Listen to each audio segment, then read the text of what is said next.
네, 안녕하세요. 한국사 A 온라인 수업입니다. 자, 오늘은 주제 23번 강화도 조약과 불평등 조약 체제 두 번째 시간이고요. 자, 오늘은 프린트 4페이지 3번 서양 열강과의 수교 부분을 배우도록 하겠습니다. 자, 그런데 우리가 이제 지난 시간에 배운 강화도 조약이 내용이 좀 많고 중요하기 때문에 지난 시간에 배운 거 조금 복습을 다시 해보고 오늘 진도를 나가도록 할게요. 자, 다시 강화도 조약 3페이지 같이 볼게요. 자, 강화도 조약 1876년에 일본과 맺은 조약이죠. 자, 일단 배경을 보시면 첫 번째는 일명 운요 사건이라고 일본의 포함 외교에 우리가 이제 수용을 한 거죠. 일본이 군함인 운요를 데리고 와서 거기에서 이제 대포를 가지고 와서 이제 무력 시위를 하면서 우리에게 문호 개방을 요구했다라는 거죠. 자, 거기에다가 두 번째 청나라의 권유도 있었고, 얘기했지만 국내에서도 이미 서양 제국주의 세력들과 통상을 해야 된다라는 통상 개화론자들이 이제 주장이 있었기 때문에 이제 조선과 일본이 강화도에서 조약을 맺게 됐다라고 배웠습니다. 자, 그래서 강화도 조약, 원래 정식 이름은 조일 수호 조교라는 강화도 조약의 내용을 복습을 해보면, 자, 제1조는 뭐였죠? 조선은 자주국이다. 자, 이거는 원래 목적은 조선한테 영향을 미치는 청의 간섭을 배제할 목적으로 제1조 자주국임을 명시를 했고요. 자, 제4조는 부산 외 2개 항구, 즉 3개 항구를 개항하자라는 내용이었죠. 그래서 인천은 정치적 목적으로, 원산은 군사적 목적으로, 부산은 경제적 목적으로 개항을 하게 됐다라고 했고요. 자, 제7조는 해안 측량권, 해안을 마음대로 측량할 수 있는 권리. 자, 10조는 영사재판권을 인정해서 불평등 조약이다라고 배웠습니다. 자, 그리고 두 번째, 조일수호 조규의 부속 조약이었던 조일수호 조규 부록, 그 다음에 조일 무역 규칙을 배웠죠. 너무너무 중요한 조약들이죠. 자, 일단 두 번째 있는 조일수호 조규 부록에서는 일단 일본 화폐를 유통할 수 있게 허락을 해줘서 조선에서는 일본 화폐도 그러니까 조선 돈과 마찬가지로 유통이 허용된 거예요. 자, 그리고 두 번째는 개항장에서 10리 이내에, 그러니까 4km 이내에 일본인들이 살 수 있는 거류지를 설정을 해줬다라는 거죠. 자, 그래서 조일수호 조규 부록에는 일본 화폐 유통과 거류지 설정 두 가지로 정리하시면 될 것 같고요. 자, 세 번째, 조일 무역 규칙, 같은 말로 조일 통상 장정이라는 조약에서 너무 중요한 두 가지 권리를 빼앗기죠. 첫 번째, 관세를 없애요. 무관세 규정을 해버리고, 두 번째는 조선의 쌀, 양국을 무제한 유출할 수 있게 만들어버린 거죠. 이게 너무나 큰 문제가 되죠. 자, 그래서 아까 얘기했지만은 83년에 이 조약을 다시 개정하게 됩니다. 자, 그래서 우리가 얻어낸 거는 무관세에서 관세로 얻어내고, 이 무제한 곡물 유출에 대한 어떤 방어적 성격으로 방공령이라는 규정을 우리가 얻게 돼요. 이제 한 달 이전에 일본에 유출하는 쌀을 막을 수 있는 그런 권리였죠. 자, 하지만 우리가 이제 양보한 게 있었겠죠. 얻어낸 거 대신에 그게 바로 뭐였다? 유명한 최혜국 대우였다라는 거죠. 자동 업그레이드 버전, 다른 나라의 좋은 조건으로 뭔가 이권을 주면은 자동적으로 일본도 가져갈 수 있는 조건을 준 거죠. 자, 이렇게 강화도 조약을 꼭 정리하시기 바랍니다. 자, 그럼 오늘 진도를 나가 보시면 이제 3번 이제 서양 열강과의 수교. 이제 우리가 이제 처음으로는 일본과 근대적 조약을 맺었다라면은 이제 그 다음에는 서양 여러 나라들과도 조약을 맺게 돼요. 그 중에 가장 먼저 조선과 수교를 맺은 나라는 바로 미국입니다. 그래서 우리가 조미 수호 통상 조약을 맺게 됩니다. 몇 년? 1882년에 맺게 되는데, 그러니까 이제 2학기 한국사 A 시간에 배우는 근대사는 연도를 조금 아셔야 돼요. 이게 이제 연도가 촘촘하게 나오다 보니까 그 전근대사는 몇 세기 정도만 알면 되는데, 근대사가 좀 어려운 이유는 조금 연대를 조금 먼저 아셔야 되는 게 있으니까 선생님이 이제 표시해준 연표는, 그러니까 그 연도는 좀 외워두시는 게 좋을 것 같아요. 자, 아무튼간에 자, 82년에 조미 수호 통상 조약을 맺어가지고 미국과 조약을 맺게 되죠. 자, 가장 중요한 체결 배경부터 보도록 하겠습니다. 자, 체결 배경 보시면 별표 하나 하시고, 자, 이때 조선에 어떤 책이 이제 들어오게 돼요. 그 책의 이름은 바로 뭐냐? 일명 조선 책략이라는 책입니다. 조선 책략. 책이요, 책. 자, 조선의 어떠한 책략을 얘기하는 어떤 내용이었겠죠. 그러니까 조선 책략이라는 어떤 그 책이 이제 들어오게 되는데, 자, 이거는, 그 저자는 황준센이라는 중국 사람이에요. 청나라의 관리였던 황준센이라는 사람이 쓴 책인데, 근데 이 사람이 이제 일본에 있던 중국인 외교관이었어요. 근데 이 사람이 일본에 있으면서 이 책을 썼는데, 당시 이제 일본에 사절단으로 갔던 김홍집이라는 사람이 이 책을 이제 가지고 들어오게 돼요. 자, 그 책의 내용은 뭐냐? 그러니까 말 그대로 조선의 책략이 뭐냐? 무슨 책략? 자, 러시아 침략에 대비하기 위해서 그 당시 우리 배웠지만 제1, 2차 아편, 2차 아편 전쟁 때 러시아가 연해주를 획득하게 되면서 조선과 국경을 접하게 됐고 그게 조선한테 큰 위협이 됐다고 얘기했었죠. 사실은 근데 그 러시아 침략, 그 러시아에 대한 그런 위협은 조선만이 아니라 청과 일본도 같이 위협을 느끼고 있었던 시기예요. 그래서 그러다 보니까 황준생이라는 사람이 러시아 침략에 대비하기 위해서 조선 어떻게 해야 되냐? 청나라와 일본과 미국과 교섭해야 된다라는 내용을 쓴 책이 바로 이거예요. 그래서 이거를 한마디로 뭐라고 얘기하냐면은 방러, 러시아를 막기 위해서 조선이 취해야 할 책략은 친중국이다. 중국과 친하고 결일본, 일본과 결합하고 그다음에 연미국, 미국과 연합해야 된다라는 내용을 써요. 근데 보시면 친중국, 중국과는 원래 친했죠. 자, 결일본, 일본은 이미 강화도 지역으로 조약을 맺었죠.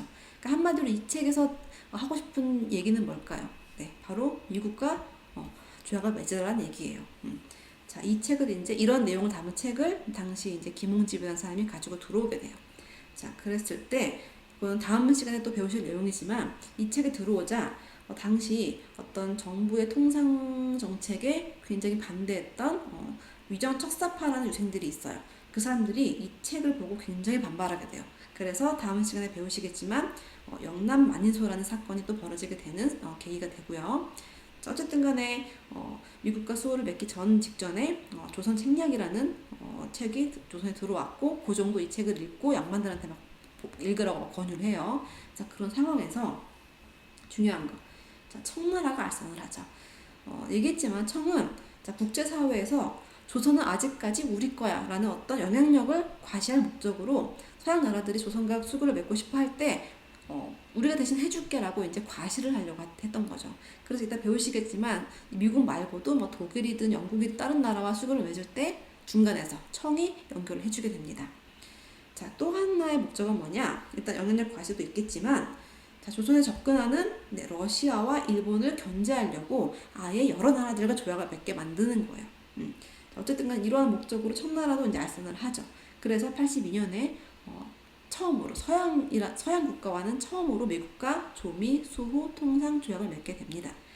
자, 이제 두 번째 내용, 조약 내용도 너무너무 중요하니까 별별 두개 하시고 자, 이 조민수호 통상 조약도 이제 네 가지 내용이 있는데 첫 번째 내용은 바로 뭐냐? 쓰시면 돼요. 일명 거중 조정이라는 내용의 조약을 맺게 됩니다. 자, 거중 조정인데 이 프렌트 밑에 자료를 같이 한번 볼게요. 자, 자료 보시면 자, 조민수호 통상조약의 제 1조 나오시죠? 같이 볼게요. 자, 만약에 다른 강대국이 일방 우리나라에 대해서 불공경무, 그러니까 불공정하게 하거나 뭐 칼보거나 업신여길 때 괴롭힐 때면 타방 미국은 그 사건의 통제를 받는 대로 원만한 타결을 가져오도록 반드시 협조해야 한다. 그 우위를 표시한다. 라는 얘기죠. 그러니까 한마디로 표현하면 그러니까 미국과 조선 두 국가 중에 한 나라가 다른 제3국가 뭔가 분쟁이 있을 경우에는 다른 국가가 도와줬다라는 거예요. 그러니까 한마디로 조선이 뭔가 불리한 일을 당할 때 미국이 도와준다라는 거죠. 그러니까 거중 조정이라는 그 내용은 한마디로 말하면은 지금으로 따지면은 우방국으로서 어떤 그 예우를 대해준 거죠. 그러니까 우방국으로서 어떤 예우를 대해준 조약이다라고 보시면 돼요. 그러니까 이거는 어떻게 보면 굉장히 좋은 조약이라고 할 수 있겠죠. 자, 그다음 두 번째 조약은 바로 뭐냐?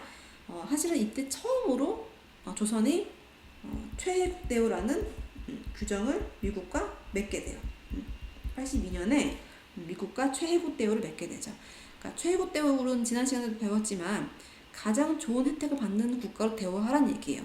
그러니까 만일 그러니까 미국이 그러니까 조선이 다른 나라한테 더 좋은 조건의 조약을 맺으면 미국은 자동적으로 그 조약을 받을 수 있는 거죠. 자동 업그레이드 버전이라고 생각하시면 됩니다.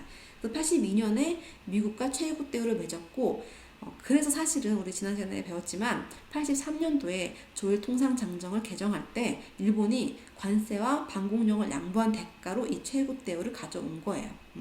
일단 이거는 미국과 비교해서 가장 먼저 체결했다라고 보시면 되고요. 자, 그 다음에 미국과는 관세를 규정을 해요.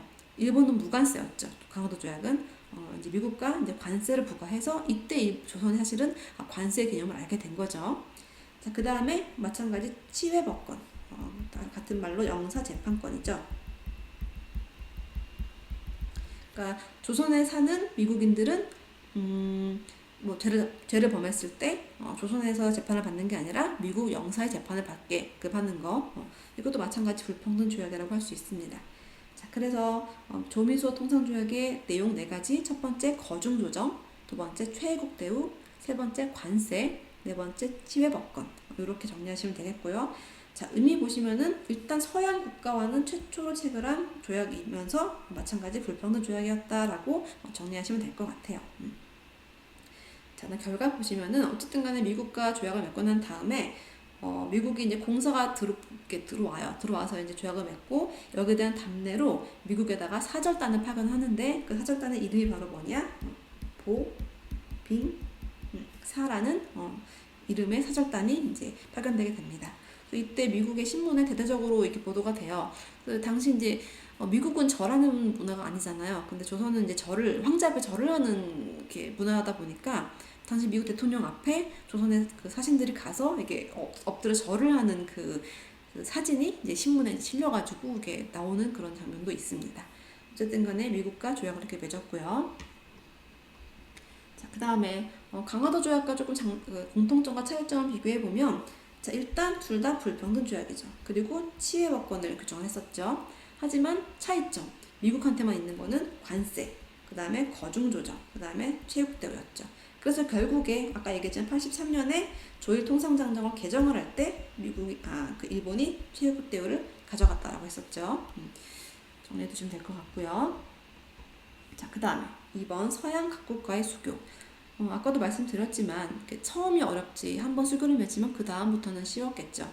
자, 그래서 이제 미국 말고도 영국이나 독일이나 다른 나라들과 이제 수교를 맺게 되는데 가장 중요한 내용은 바로 이거예요. 청해 알선. 아까도 얘기했지만은 청나라 입장에서는 일단 아직은 조선은 우리 거야 라는 영향력 과시의 차원도 있었고, 두 번째는 러시아와 일본의 세력을 견제하려고 아예 조선의 여러 나라들과 그러니까 조약을 맺게 해버린 거죠.